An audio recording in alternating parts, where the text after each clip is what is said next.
looks legit to me. And then they came out with the controllers and was like, would you do $1 each for these controllers? And I was like, yes, I would. This movie like 2000 Jail. high school. Straight to jail, John. So guys, this means that Thanos is coming back in Daredevil. Wait, say that again? It's fantastic. Fantastic.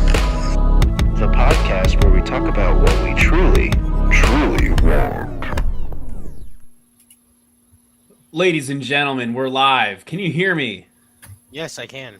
Guys, let's jump into this. This is a crazy moment in the podcast. We've been doing this consistently. We're flowing, we're grooving, and we're talking about what we truly want tonight. Ladies and gentlemen, I got some boys here with me. I've got Dave, the VHS aficionado, the masterclass of action movies. He's here, Wade. Wade, how you doing? I'm here and I'm doing well.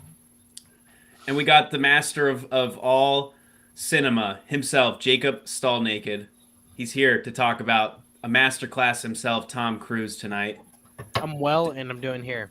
Jake, you're here. Thanks for being here. He's doing here. Guys, we've got an amazing pod for you tonight. We're talking Mission Impossible, The Final Reckoning. It's dead. It's final. It's done. We're talking about it. Deal with it. We're also going to be talking about a few other awesome little topics, trailers, teasers. Dave, let's jump into our first topic of the night. Sure, let's do it. Ooh, Stranger Things. So, guys, we have a very small teaser release date for Stranger Things Season 5, a new image as well. This was a very small... It had a lot of clips from the first few seasons, obviously. Yep. Not a lot of the new stuff. Obviously, you get the mom, Joyce Byers, with a big axe. So there's going to be some action. There's going to be some sort of... What are they going to even do with this huge volcano of the Upside Down erupting into the earth? Guys, how'd you feel about it? Are you excited? Run! That's what they're gonna do. It was kind of my fault. I thought I saw the trailer. It was practically a clip show, and I just kind of was like, "Oh, this sucks." And I fast forwarded to the end to see the date reveal, and then I saw there were actually a bunch of clips, and I was like, "Oh, Yeah, here we go." yeah. It did seem like it was kind of a retrospective at first. Yeah. Like, oh, how are we gonna? It's all started with you, Will Byers. What are these little kids going to do, these new little kids, and their adult friends that went into the Upside Down? I don't know. Are these just cannon fodder? Just They're adult friends that are supposed to be in middle school. They're supposed to be in middle school, but they're played by 25-year-olds. Well, it looks like we have some new characters here, so I hope they keep up the Stranger Things tradition of introduce a new character, kill a new character, Nice. and let the core cast stay on like nothing happened. Yeah. Oh, no. I wonder how are they going to top...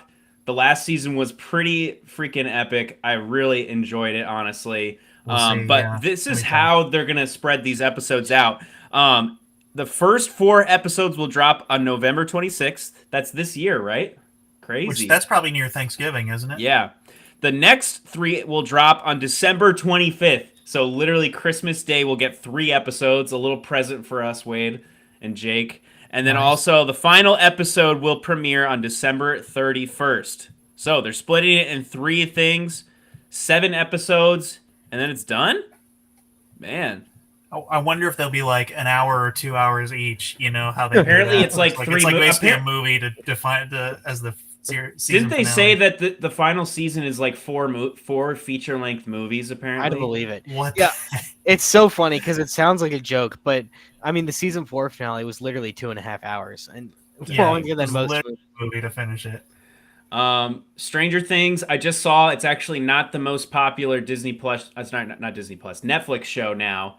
There's a few above it. There's Adolescence, and there's another one above that as well, which I've never even heard of. Adolescence. Well, before, Adolescence is new this year, so I wonder if they're taking data from the past 12 calendar months. Because of course nobody's watching Stranger Things. Yeah, that doesn't make any sense. They haven't made a new episode in 3 years, so yeah. But yeah, this is crazy. I don't really. Maybe it looks like they're using Will as a plot device. He's connected and he can stop. He can stop the Demogorgons. Maybe he can stop The Mind Flayer. the Mind Flayer. I wonder if we'll get another Vecna. trailer before this drops. I think we definitely Likely, will. I think, yeah. Yeah. It better be epic. We better see Steve Harrington going baller. But, I think the military's got to get involved. I don't know how they stop it's this. getting to the point where it's, like Hawkins has had kids aren't enough doing here. anything, It's like world-ending stuff going on. So Exactly. I have Well- to say, guys, I'm really almost shockingly in the same spot that I was before season 4, which is like, yeah, I'll watch it. I'm sure I'll enjoy it. But yet I felt the same way at season 4. I was like, Yeah. I'll watch it. I'll get to it. And then I watched it and I was like, this was like excellent like storytelling. I was like, they out Yeah. themselves at every turn. I was like, I'm so back in, and yet here I am in the same spot being like, yeah, I'll watch it. Well, it was so many years ago, so it's hope- understandable. Season 4 was epic, dude. Jeez Louise. And I was I not know. expecting that. I've watched season 4 twice now. And They really did a Man. great job of making that season everything that it should have been. And it definitely felt like a lot of setup for this season too. So I'm assuming that they broke the story back to back. You know what I mean? Like, yeah. so I'm hoping that this kind of continues that trend, and I'm surprised by what I see. And I'm excited Sean Levy's directing a lot of the episodes apparently. So, he's going to bring that childlike wonder / horror. You know how he does. So, sweet guys. Anything else on Stranger Things? Or else we'll move on. I think we're good. All right, sweet. Wicked for Good. Jacob, your Wicked. favorite movie of 2024 is coming back Guys, I'm telling you, November 21st. this movie's going to make $1 billion. Call it right now. Mark my words. $1 You think? billion? This is $1 billion movie. I No guarantee it. way. Yep. Well, Jake, here's my question. Since they already kind of did the mic drop of Defying Gravity, do you think it won't be as good, or is there more mic I don't know. drop songs? Cam, have you heard that For Good song? No, is that their next song? Pretty good. good. Cam, song. so when we were in high school, our concert choir, which was like the top choir, you had to like try out to get into and that kind of stuff. They would always like at like around graduation time or near the end of the year or something, they would sing For Good, and it gave me chills every time. So like in the trailer when she's singing it, I was like, okay, I mean that's pretty good. That song is For Good. Because that's the last song of Act 2, so spoiler, that's the end of the movie. Ah. And so it doesn't end on an insane high note like the first act did, but what's going to be really cool here is that the first act of the Broadway play is pretty much just an origin story for most of these characters. The first act, the first movie ends with Elphaba becoming the Wicked Witch of the West and Glinda becoming the Wizard's Good Witch, and so it's pretty much a clean origin story in of itself. You guys all saw it, the second act it mixes in the Wizard of Oz, right? Yeah, the second act is practically a remake of the Wizard of Oz. So that's going to. Well, okay, so yeah, that's why I saw the, they had like the lion and the four and with Dorothy. So yeah, okay, I didn't realize that. Yeah, so pretty much, actually, I'd say the second half of the second act is all the events of the Wizard of Oz told from the point of view of Elphaba and Glinda, because both of them are really not really in the Wizard of Oz that much. I mean, Right. Glinda's in like 2 scenes, I think, and Elphaba is just in her castle in like 2 or 3 scenes at the end, pretty much. So it tells all of those events from their point of view and flips the entire thing on its head. It's really cool. And I think there's a lot of complaints about when it's on stage.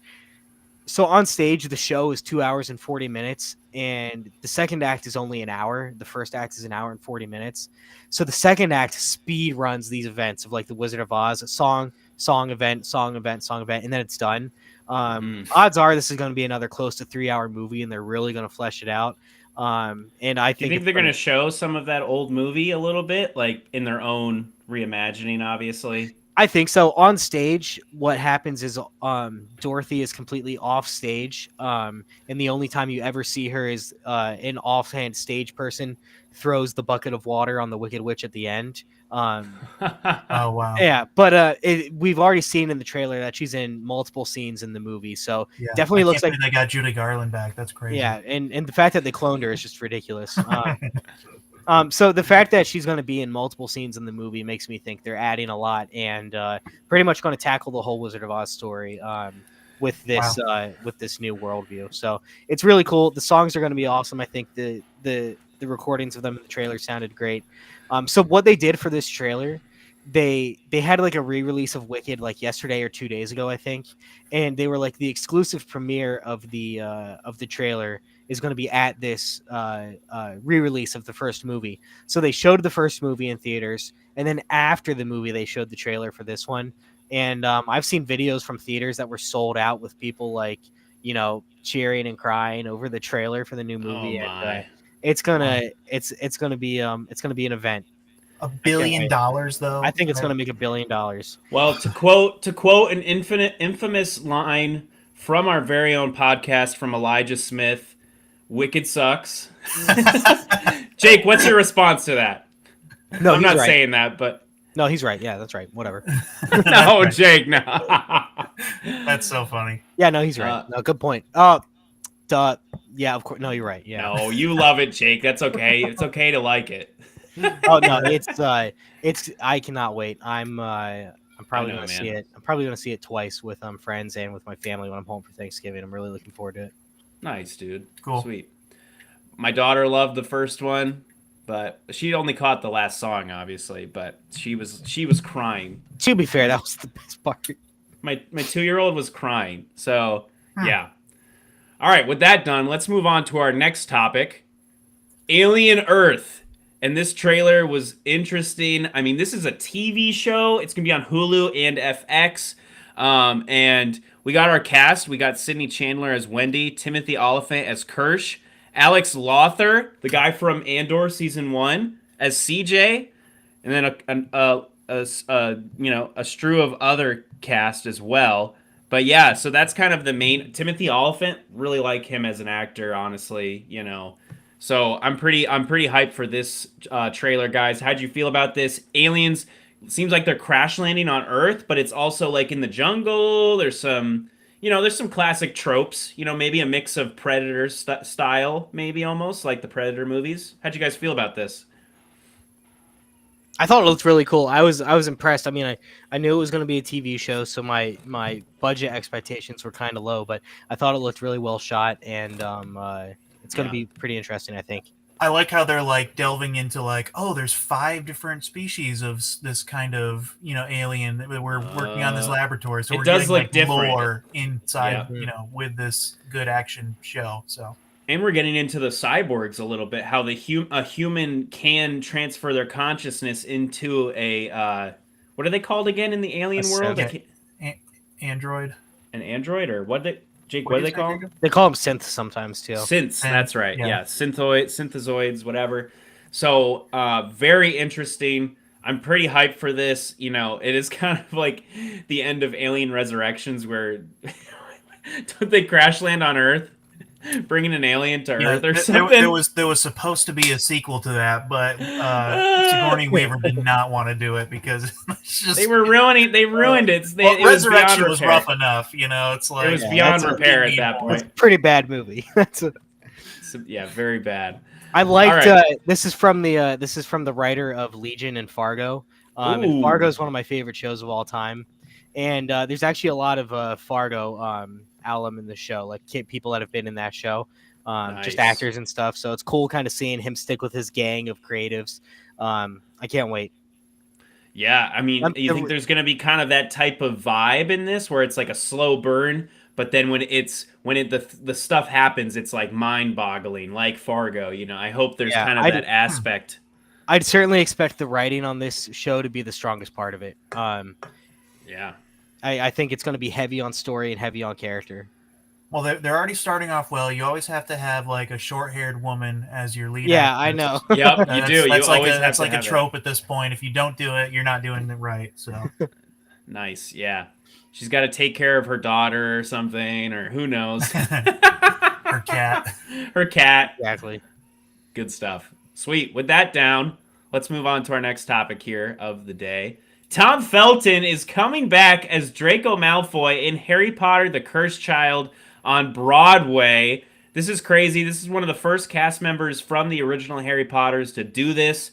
This makes me want a movie. I don't know if they could ever do a movie with the original cast, bring them back and do the Cursed Child, but Jake, how do you feel about this? Well, I wanted to talk about this because what you just suggested is what I thought was going to happen. That they were going to let this play be on Broadway for, however long they wanted it to be there. They've actually taken it off Broadway. It used to be a 2-parter. They rewrote it and shortened it and made it a 1-parter. It used to be you bought tickets for 2 nights. Like you'd have a Friday night and a Saturday night, and you'd see the first part on Friday night and the second part on Saturday night. And apparently sales went down quick once all the true like diehard Potterheads saw it. People kind of stopped seeing it. It's already pretty expensive to get to a Broadway show when you have to double the ticket price and make it a weekend commitment. It's hard to bring people in. So they rewrote the show. Actually, they slimmed it up. They cut a couple plots, and now it's back on Broadway, and it's just one night, one show.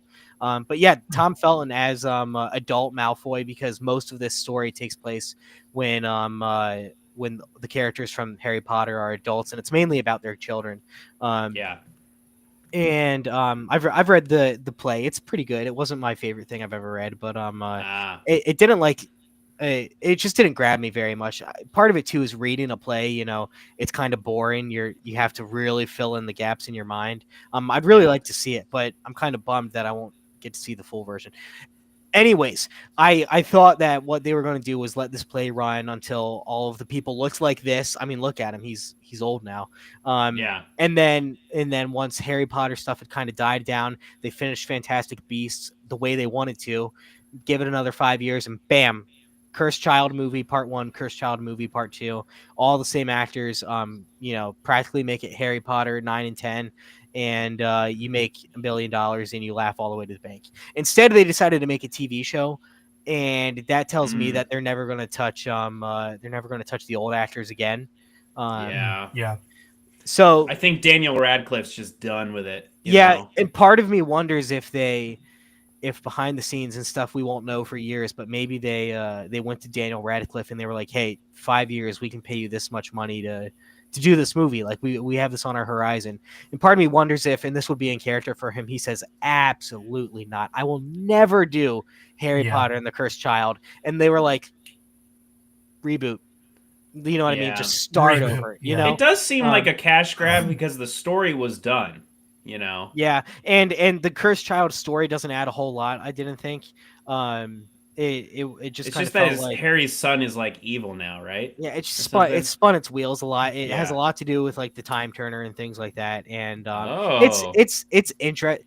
It feels like a really, really well done fanfic, like the kind of thing that you'd read and be like, you guys remember like old days when I used to have friends tell me like something about like Star Wars, like some old expanded universe thing, and be like, yeah, Luke Skywalker did this after the 6th movie back when we were in elementary school. Yeah. And I was like, that's so cool. It's like hearing a legend. You know what I mean? Like, that's what this kind of feels like. Some sort of like fanficky story about, even though J.K. Rowling co-wrote it, some sort of fanficky story about what might happen in the future.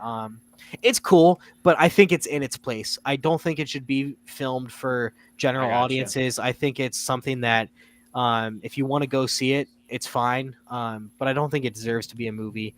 But I really thought they were going to. It seemed like a no-brainer. Yeah. Anyways, I think this is the closest we're ever going to get to it. I don't think many of the other cast members are going to be very willing. I bet to do this. I bet Tom Felton really needs payday. Maybe. I mean, he does this for 6 months, and he's. Yeah, I mean, what else was he in? Like Rise of the Planet of the Apes. Yeah. And The Flash. He was in The Flash for like 1 season, right? Yeah.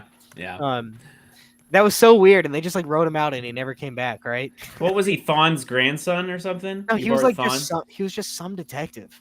Oh, that's right. Literally, he was like a fake out. Like you thought he was going to be like Reverse Flash. Yeah, that's right. He wasn't.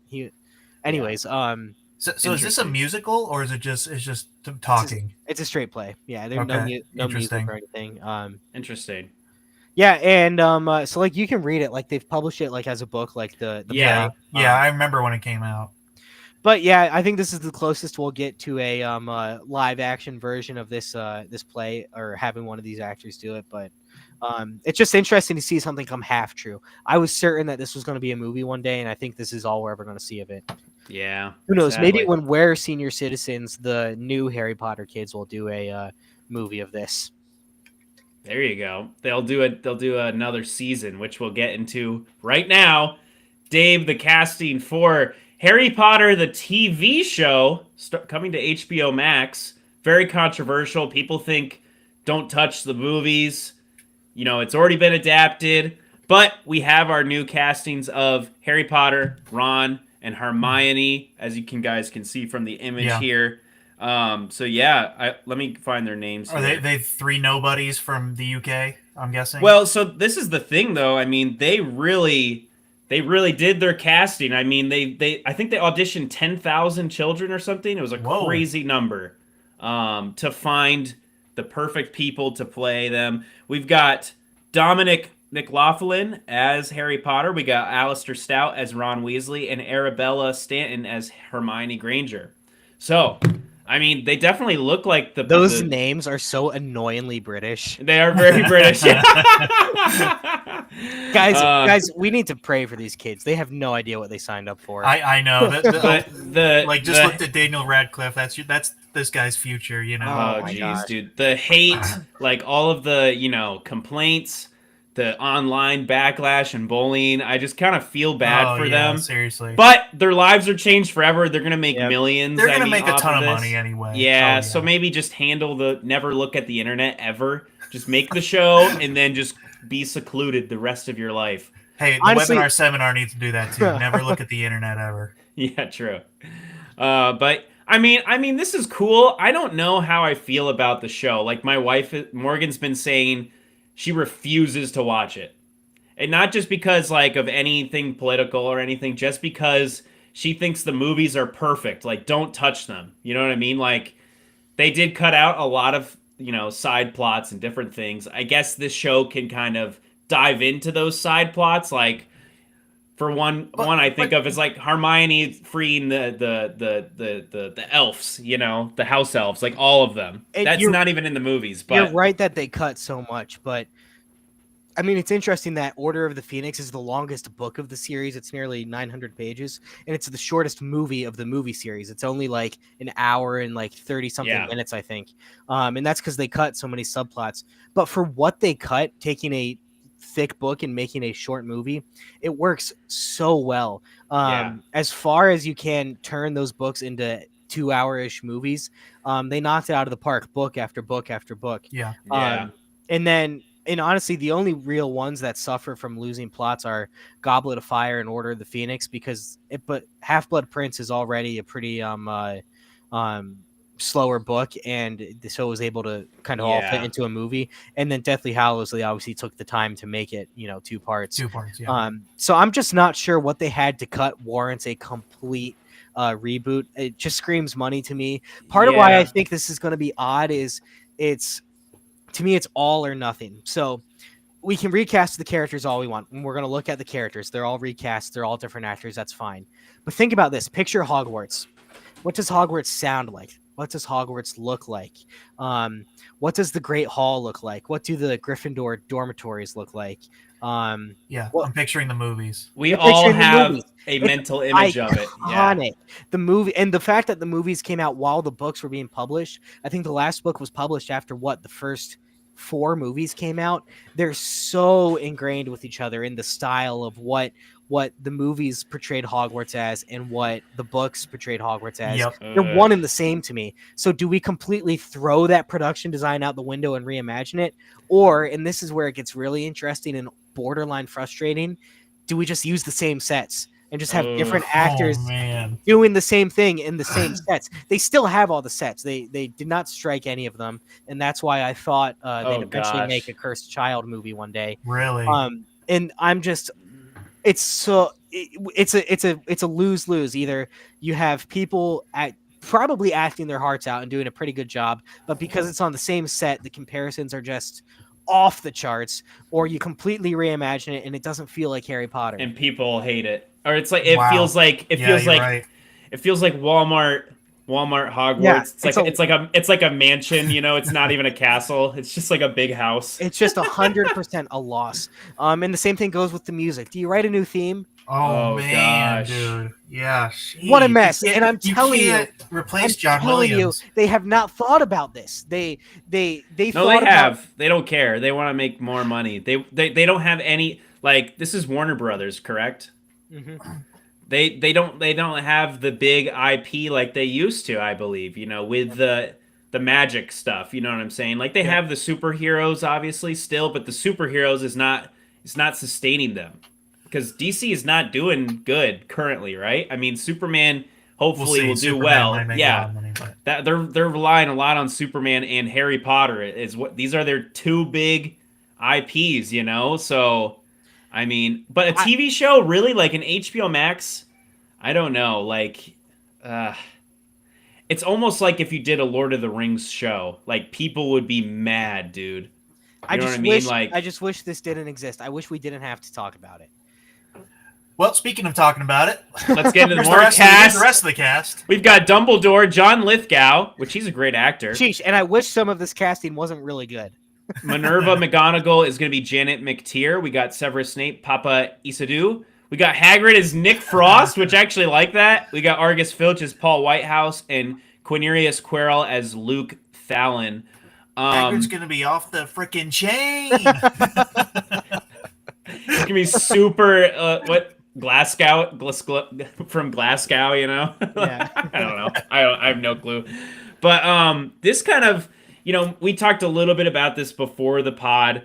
This kind of does kind of add a weird element to Snape and also Hermione, like the mudblood situation, and also Snape is like severely bullied as a child by James Potter, and it's just gonna come off as like racist. You know what I mean? So Yeah, that's and the it's kind like of the concern. unintentionally. I mean, in the first movie, Harry's like, I don't trust Snape. I don't like the look of him. He says that in the book. Yeah. Guys, I was like, what a problem. And I feel bad for this guy. I've never seen him in anything. I'm sure he's an awesome actor. I bet he is. I'm Yeah. sure they cast him for an awesome reason. I bet they've seen him and stuff, and they're like, this guy, because Snape is going to be a challenging role. And of course, Alan Rickman just ate it up. He crushed it. Yeah. So I can see them trying to be like, let's distance from Alan Rickman, who's, I mean, just shockingly iconic. Yeah. But you're right. I mean, Snape is a former Death Eater. He's a former terrorist. It's odd. I have no problem race swapping characters when you're remaking something, whatever. You know what I mean? Let a good actor act, but just why Snape? You've just opened a can of worms. Do you think they are gonna go down that route of like making the mudblood thing a little bit more heavy? You know what I mean? Like this is like racism, basically. Like Hopefully not. towards Muggles, they're like super nasty. I don't know. Maybe I maybe think it's part rough. I think part of that commentary in the original, though, is that these people aren't hated because of their skin color. They're hated because of their magic or lack thereof, in their lineage. Yeah. And that's just more ways to point out how awful humans can be, and just making it about race just kind of, I mean, it's an important topic, but it's just, maybe being the 10th one of the week to tell the story one way instead of being unique and doing it like the originals did. So yeah, that's tricky. I feel think they'll bad for never this guy, talk. too. They'll never broach the subject. And that's I fine. believe. I feel bad for this guy. He's going to get a bag too, and he's probably going to give it his all. But it's tough. But everybody else here is awesome, man. What? Stop making me try to like this. John Lithgow is one of the best actors around. Is right he now. American? He is American. That's the crazy. But part. he played Churchill. But he so played I mean, Winston that's Churchill, so he has a Brit pass. But Who's Luke Thalon and Paul Whitehouse? I don't know them. I don't know Luke Thalon. Paul Whitehouse. I was looking this up earlier too, and I was like, I know that guy. But Google it. Yeah, I'm on Google right now, but Yeah, I don't know. Wade, how you feel? maybe not. Maybe How do you feel about them redoing the whole shebang? A season per book. My thing is, do we need a full adaptation of the book, like detail by detail? I mean, isn't that what the books are for? Yeah, good point. And I don't know. I don't see a point really. I mean, I get the diehard Harry Potter fans maybe want to actually see that, but it sounds like they're all angry about it. So I don't know. Yeah, I don't think what it anybody's seems really like. happy about this. Yeah. I will say, and John Lithgow is 80 years old. Whoa. Whoa, Okay. that's He does not 80 seem 80. years hopefully it old. doesn't. The same thing happens with the first. The That's first what Dumbledore I just died thought. too. Yeah. And He only he's- made it through 2 movies. He was open. He was like, this is my last role. He's like, this is my last hurrah. I'm really looking forward to it. I'm Oh my hoping, word. but But, you know, but yeah, if you this is you going to wanna take do 10 years, you know? it- Yeah, exactly. It's gonna be 90 by the end. I Yeah, don't like you know. said, if he makes it, that's crazy. Well, guys, let's move Some on. of you may die. Never go in the forbidden forest. All right, ladies and gentlemen, let's jump into our next topic. Our That last got topic, a little spicy, our last topic for the of pod. night. Tom Cruise's Mission Impossible: The Final Reckoning, released in theaters, I believe May 21st. We watched it. Me and Wade are a little late to the game. Jacob watched it opening weekend, right, Jake? Or you watched it that week on, like, of. Tuesday. First week, yeah. And we were a little late to the game, but we want to still cover it for our people, the our fans at home. We know you guys love the Cruise man. He is the bomb. He is the masterclass of all action. I would say he's he's Definitely his own up there. stunt man. Yeah. I feel like he needs to die in a stunt. I feel like he needs to go down in a blaze of glory somehow. Guys, let's get into this. Let's break it down beat for beat and what we love, what we don't like, all the above. So, Sheesh, this was a pretty dense movie. I don't know. can we I don't know break if it I all remember. down? I don't know if I remember all the beats. Dude, so much happened. This movie was nonstop. It was like 2 hours and like 45 minutes. So No, it's 2 hours and 50 minutes. It's almost Yeah. 3 hours of Wow. nonstop heart palpitations. it did do that to you, and I came out and my pits were like all sweaty. I was like, dang, I was like sitting there, Yeah, I felt my- perspirating. I felt my really heart like rate- anxious. During the credits, I felt my heart rate and it was up, and I was like, it's probably been like this for a while. Oh man. Well, guys, how did you feel about the very beginning? It was very fast paced. You had the beginning scene. Beginning even. was awesome because Yes. he gets his mission on a VHS tape, and I was like, yes. and he pops it in there, and it's like on a, and then at the end of the thing self destructs. So I was like, way to represent VHS, Nice. and that'll come up Nice. later too. We'll talk about it later. Yeah. So I liked how it dove right in because even this originally was Dead Reckoning Part 2, and I think they are afraid of Part 2s at the movie theater. Hence, Wicked, For Good, Mission Impossible: The Final Reckoning. Yeah. But something I really liked Dead Reckoning Part 1, Dead Reckoning alone, I guess. But boy, that movie, since it's Part 1 of 2, has double the setup and double the exposition. And I'm glad I rewatched it before this one because this movie just goes right into it and says, hope you're caught up. yeah. Yeah. So seriously. let's break this down a little bit. I found an article that's going to help us do this a little bit more professionally, boys. So let's jump into this. The first act of the movie, we have global panic and the president's ultimatum. The film opens with U.S. president summoning Ethan Hunt to demand the surrender of the cruciform key, the entity. A rogue artificial is introduced in the previous film, and it has escalated its cyber attacks. It's causing worldwide panic. It's destabilizing global infrastructure. And this key is believed to be the only means to access and control the entity. So, guys, It that was kind of the unlocks beginning. Yeah.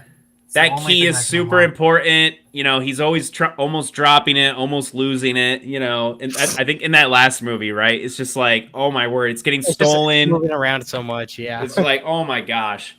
So yeah, that's kind of the beginning a little bit and how serious it is. And the stakes of this movie are just so intense the entire time. Even you've got the villain from the previous movie, and it's Gabriel, correct? Gabriel, yeah.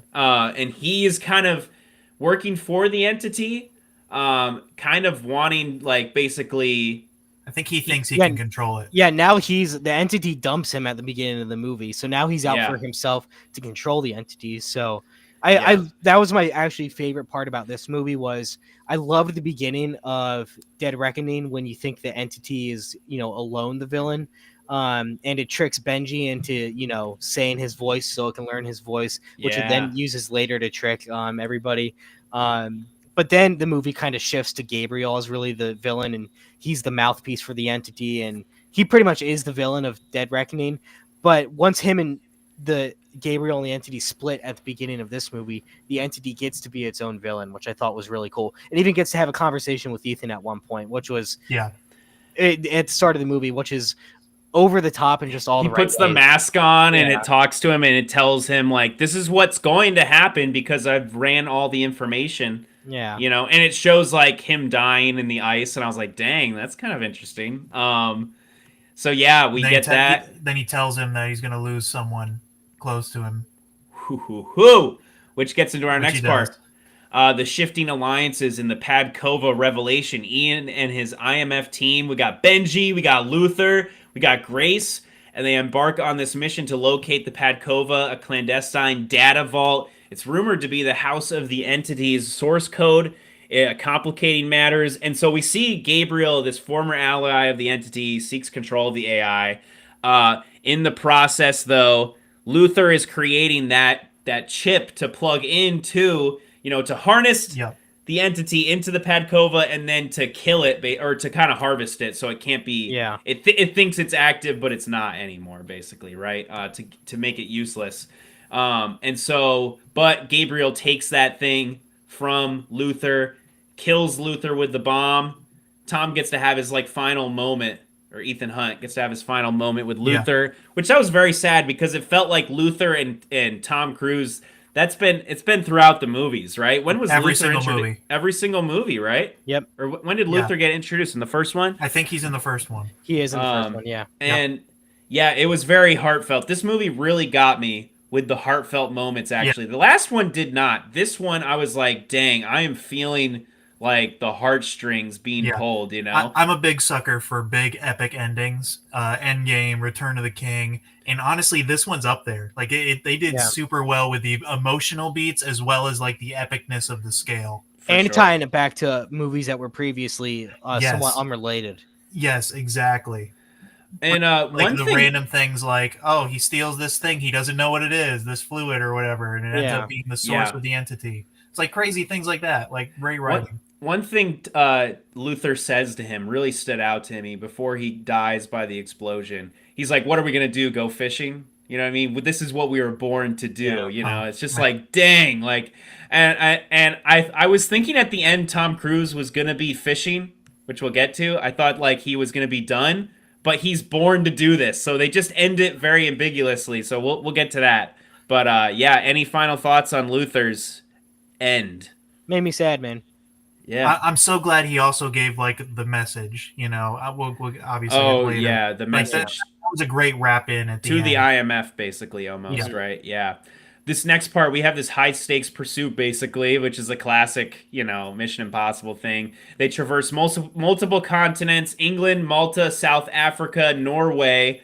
This is crazy. Just like at one point, Tom Cruise is at the bottom of the ocean. An hour later, he's on top of a plane, like running around. And I'm just like, I lean over to Wade and I was like, dude, because I know from the trailer, I'm like, dude, Tom Cruise is going to be on top of an airplane. Yeah, when he like jumps in the water, we're like, okay, he's got to be at an airplane eventually here.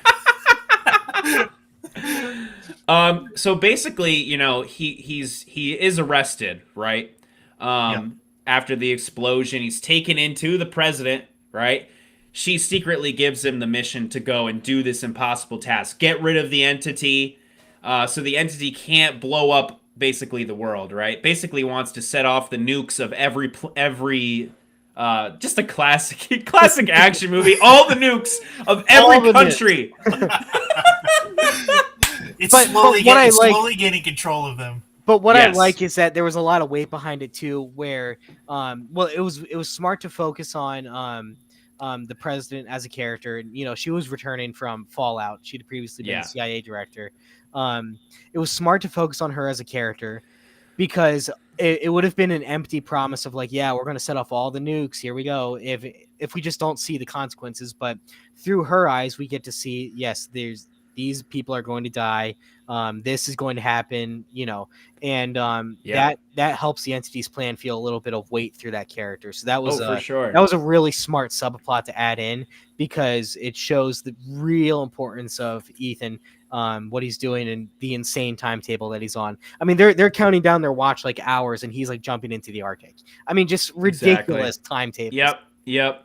And there was one little thing I've noticed throughout the movie. They keep referencing the president's son who's in the military, and they keep saying, like, we're doing this for the people we'll never meet. And they keep showing, like, family members of different people, like, just living their lives, you know what I mean? And then, like, by the end, it's a satisfying thing of, like, we're doing this for people we're never gonna get thanked for this. We're just going to do it because, everybody would die, So that is kind of interesting to think about. So he's got to go. He's got to, get into the water, basically, to get down to that sunken ship from the previous movie, the submarine, right? And get the Padkova that's in there, the thing that he can put the cruciform key in, correct? Yep. And not necessarily disarm it, but get the source code. The source code, yeah. Which crazy plot device, but it felt like I can't remember the James Cameron movie where they're in the water. What's that movie? The Abyss. The Abyss. It felt like that, where it's just like stressful. The people can't breathe. There's different stressful situations. Me and Wade were laughing the entire time. Because that trope in movies where they're like, oh no, things are going so bad it can't get any worse, and then it gets like a little worse, and they're like, oh no, yeah, and the ship's rolling to the max. It was like, okay, it cannot get worse, and then it's like, oh, the submarine's tipping off a cliff going down to the abyss, and he's like even sliding around in there. Then the torpedoes are in there like bouncing around, and he's like trying to dodge them. The ship's filling up with water. He's got to crawl through the tube where the torpedo goes out, which is like, but but to do that he's got to take off his suit. And then he's got to go in there, and then as he's trying to swim out of there, his suit gets taken by the falling ship. It's just like, oh my god. And it's like sub-zero temperature where his body will shut down as well. So that's another aspect. Yeah, I kind of forgot about that, but then it was a good piece of acting from Tom Cruise when he took off the wetsuit and was like, ah! Nice, the water's that cold. Yeah, oh man, dude, it was really stressful. But on top of that, his friends had to make it to the similar location to his coordinates. Oh, we didn't even talk about this aspect. With the pod to shrink, to decompress him or whatever from the pressure. The decompression pod, yeah. We didn't even talk about this subplot of Benji and Grace and this other random character, but also the one character. She plays Mantis. What's her name? Pom Clementief's character. Yeah. All of them kind of working for the IMF now. She's switched sides a little bit, I'm assuming. They have to go to this other spot to find the location. They don't know the exact location. To get the coordinates of the ship. Coordinates, yeah. Then they got to send them to Tom Cruise so he knows where to go. But at the same time, Russia is trying to get them from them as well. Yeah. Yes, dude. And they burned down the house on accident. And there's a bunch of VHS tapes in that building. Oh yeah, they have they're watching movies on VHS, and so it's really tragic when it's burning down. And I was like, no, there goes Cars. No, Cars too. But Wade, the craziest thing of that was this subplot of the guy who was at the house who knew about all the stuff. He knew the location. He knew the sub, and he knew the sub, and he's been working there, and it turns out he's the guy who gets fired in the very first movie. Dude, because of Ethan Hunt's actions of basically taking the drive from the first movie. He does return it, but the guy from Langley gets fired, and you never see that guy again. He's just like, he gets fired, right, in the movie. I'm pretty sure. He gets sent to Alaska, is what they said. And, he's grateful actually because he never would have met his wife, and he's there at the end to help, which is so crazy. That was so good. Without that happening, it never would have happened. And it's not even like a bad thing that turns into a good thing. He thanks Ethan. He's like, never would have met my wife. I never would have had this awesome life. Yeah. Just And he really gives him the cool. knife back. He gives him the knife from the first movie. I and did then, think it was funny. His house is burning down. And he's like, I gotta grab that knife for He's like- for Ethan Hunt. He's like, this scene will be awesome. Trust me. Uh, My favorite part, and it was kind of in this sequence, I was telling Wade about this, was when they didn't know whether or not the secret submarine was going to be coming to get him, and they're trying to wait there for a couple minutes, but they get the warning from the Russians, and they're like, we have to go now. And Ethan just decides, leap of faith. He says, He just jumps in the water. either they're going to be, he says, I'm going to die either way. Either they're not, he just jumps. they're not here and the whole world dies, or I jump and I die and the whole world dies, or they're here. So he goes for it. That was an awesome moment. Really cool character beat, and that was, I think, then the next, the whole submarine scene after that we talked about was just the coolest part of the movie, and until the last hour when there's another coolest part of the movie. Well, we've skipped over even a lot. Even the stuff in the sub, with the Navy SEALs and all that. Like, dang, there's a lot. And dead. Tom Cruise is running in the submarine, and he's just freaking ripped. With the mask, and somebody attacks him in there. They want to kill him. And that's the funniest scene. He's like, what's going on? He's like, I don't understand. Why are you attacking me? He's like, he's so confused. He's like, what is going on? The commander of that submarine, Severance fans were pretty happy to see the actor who played the commander of the submarine. He's one of the breakout stars from Severance. So seeing him turn up in a movie was really exciting for me. Cool. So, yes. And then we get into kind of South Africa plot, correct? Am I correct? Yeah, What that's am the I end missing? of it. The final stretch when they get the stuff.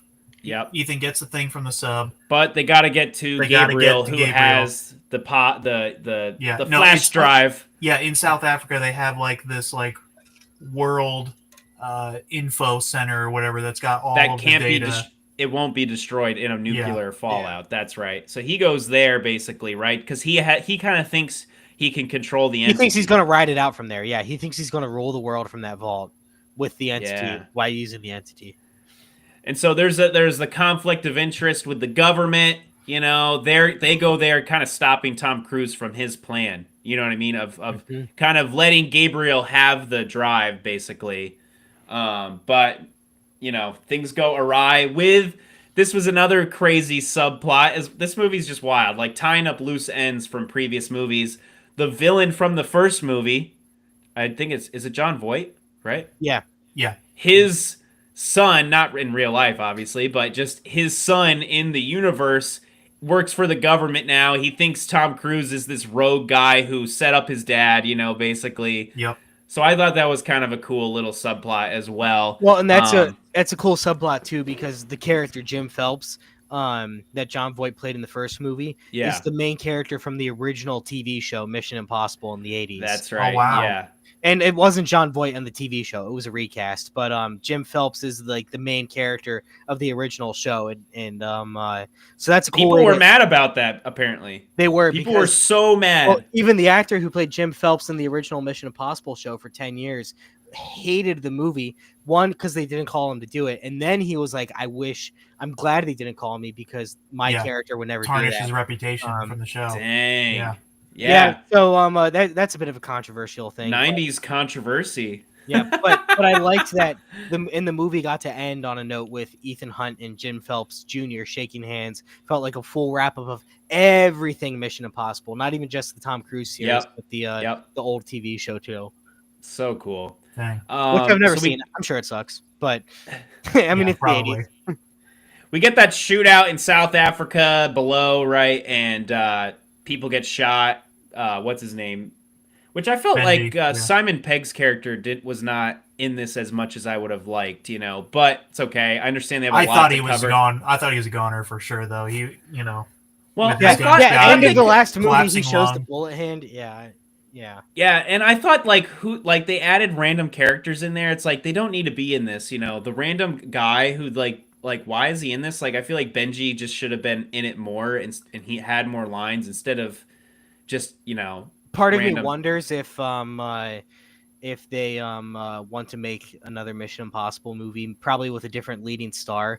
But if they want some of these characters, like Palm Clementieff's character, or Degas, because he had been Jim Phelps Jr.'s partner, and then he like defected and joined them. Remember? So part of me wonders if they want like his character and her character to maybe be in like the team of a new Mission Impossible movie. Oh, that way there's some continuity, but Simon Pegg. Maybe they'll have Jim Phelps the third, and it's the son of that guy, sure, right? And it's you know who it's got to be, Glenn Powell, because that's what Tom Cruise said. He said he would only give the franchise to Glenn Powell. He literally said that, which that's kind of weird. That's funny. Yeah, they were in Top Gun Maverick together, right? Yeah.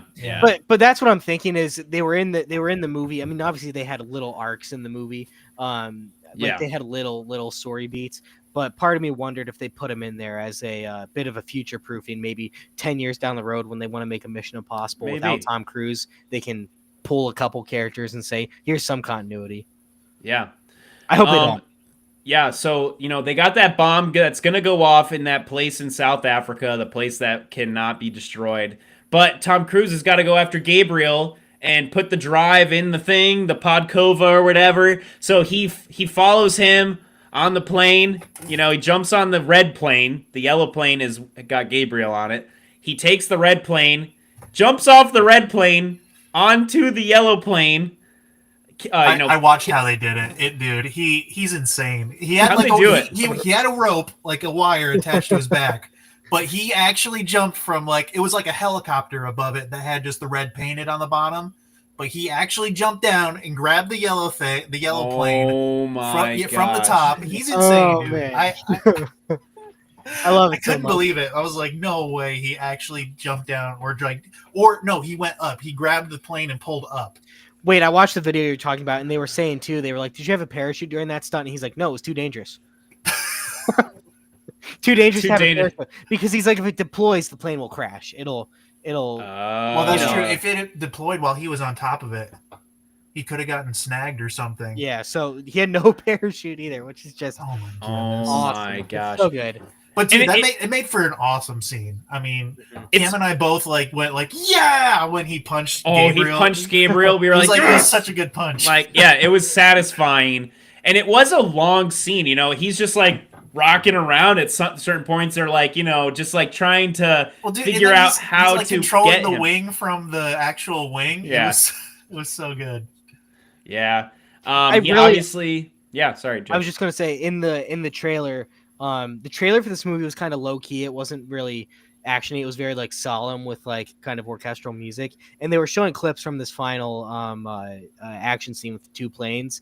And just with the slower music and just kind of the speed of the biplanes, I really found myself thinking that's it. That's the big stunt they're going for, 2 biplanes. I think the trailer did a disservice because the scene was just electric. And the fact that we know the planes flying were 100% real with very little CGI, just to remove wires and stuff. It's just awesome. It was an incredible sequence. Yeah. He obviously gets it done too, and it's wild. The fact that they can write some of this stuff is the fact that he has to plug it in. They have to, on the other side of South Africa or wherever they are, she's got to plug the thing in, hit the button, and then take it out in 1 millisecond. It's cut the wire and then in 1 millisecond. That's right. Yes, and she's a perfect pocket picker, so pickpocket as they say, and they get it done. They save the world. Nobody will ever know. Just in time, except the president obviously knows. They dismantle the entity. It thinks it's still in control, obviously, but it's just in a little flash drive for them to keep forever. And Ethan Hunt has it in a little box, and it's just glowing orange. So classic. And I think it was funny at the end, with Luther's message just starts playing. Obviously, very heartfelt. And the son shakes his hand. Jim Phelps Jr. shakes his hand. It's just dang. And he just keeps doing what he's doing. They all meet in England. I think that's England, right at the end, where they're just nodding at each other. Yep. That's and they hand him the entity, and they're like, "Good job," basically. Everybody's alive. he's just gonna keep doing it, and we just might never see him again. I don't know. Is I kinda- it over? I kind of like that idea that instead of killing him off in some big action scene, which Yeah. would be fun, IRL. I like that. It ends with the kind of idea like Ethan Hunt is still out there doing what he does best, and we'll never know. Like you said, that's kind of the message at the end, and I think that's cool. Dang. Yeah. It's like the Big Lebowski. The dude abides. I take comfort knowing that he's out there. Exactly. He's out there saving the world. We don't know. Wade, how'd you feel about it at the end of the day? Did you get some heart palpitations, some heartfelt feelings? Oh yeah, all the above. This movie hits every note. Some good comedy, some good crazy action, some over the top action. But you obviously Mission have to Impossible is where you have to suspend have it. disbelief a little bit. There's some Yeah. things it's just like there's no way, and also like he would have died being that below in the ocean, I guess, right? There's just no way. But Probably. I just but- love it so much. I just loved this movie. The last one was very lackluster for me, but the previous I loved 3, I loved 4, I loved 5. They were just so good, like banger after banger. Last one was kind of not as good for me, but this one was kind of felt like it was a return to form. I think they shouldn't have done the 2-parter idea. I know they kind of You had to regretted have the full setup though for this movie. True, They had to have the yes. full setup on the entity and Yeah. the key. Yeah. It's just the first part suffered a little bit because it didn't get to have a true ending. It had an awesome action sequence at the end, but it didn't really get to wrap it up. So it just suffered a little bit more from all the setup and no payoff. But this movie was all the payoff that we wanted from it. It really was. Yeah, I'm almost sad it took 2 years because I think this could have been an awesome close back-to-back release. But I'm glad we got it anyways. True, dude. Well, guys, any final thoughts on The Final Reckoning? Anything else you guys want to chat about? It's just I've seen these movies on the big screen since the 5th one, I think, and it was always just so much fun. And Tom Cruise has his creative partners, like Joseph Kosinski and Chris McQuarrie, and these Chris producers. McHugh.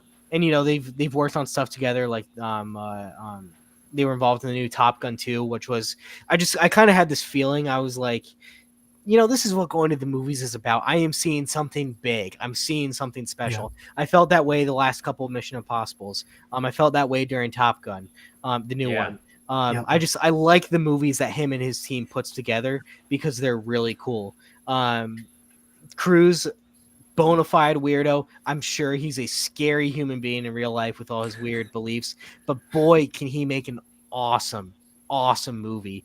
And apparently I think him and Chris McQuarrie are working on something else now. I forget, they announced it unofficially. But him and I think it's actually him, Tom Cruise and Henry Cavill teaming up with them again. They're working on a movie, so I'm just telling you, they're gonna make that movie. But in seat, I can't wait. Just what an awesome filmmaking team. It's gonna be cool.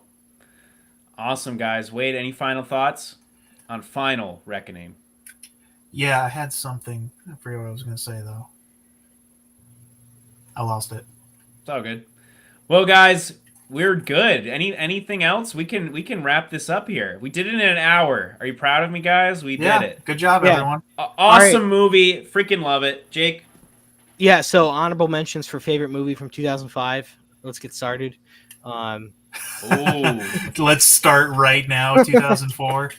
2004, that's what we're on, yeah. Well, at the end of the year, we do have to do our rankings, our top 10 movies of 2025. Sheesh.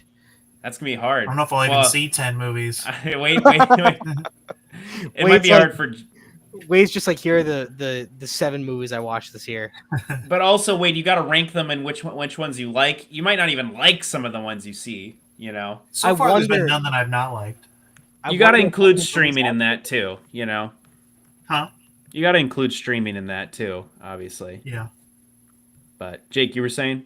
I was just thinking out loud to myself. I wonder how many movies I've seen this year, and yeah.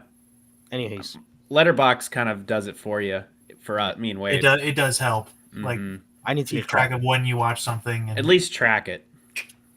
All right, boys, make sure to follow us on Spotify, Instagram, like and subscribe our YouTube page where you guys can check out all our content. Wade makes short form content of all of our podcast episodes. We'd love you. We thank you.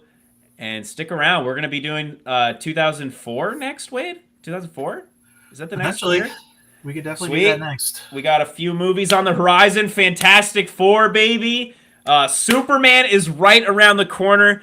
That's going to be an epic podcast, probably. We're going to break down all those future movies. There's a lot of other cool movies coming out, too, guys. I don't know, How to Train Your Dragon, F1. There's just a lot of good movies this year. F1, that's what I was going to say. Joseph Kosinski, who's part of Tom Cruise's kind of group, Brad Pitt. He was the director of Top Gun Maverick, and he's directing F1. So I'm really looking forward to that because that's kind of their same filmmaking style. So is that Brad Pitt? That's going to be Brad Pitt. So I might go see that one. I might go see that one Tuesday nights. Let's do it. Cool. Might as well. All right, guys. Thank you for being here. Peace out. See ya. I love you.